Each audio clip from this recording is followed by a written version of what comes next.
কৃষ্ণ, আমার কর্মে যেটা আছে সেটা হবে, নাম তোমাকে নামের দেশে নিয়ে যাবে।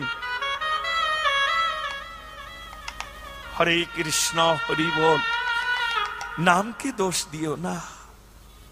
যাক, প্রহ্লাদকে যখন ধরল, প্রহ্লাদ প্রাণ ছাড়তে চাইল, কিন্তু নাম ছাড়তে চাইল না।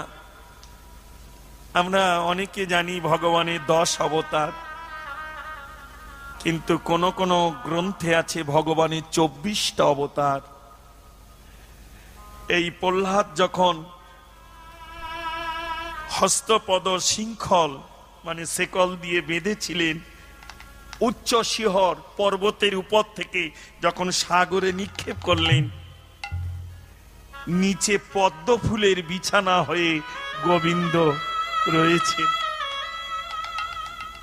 এসে পড়লেন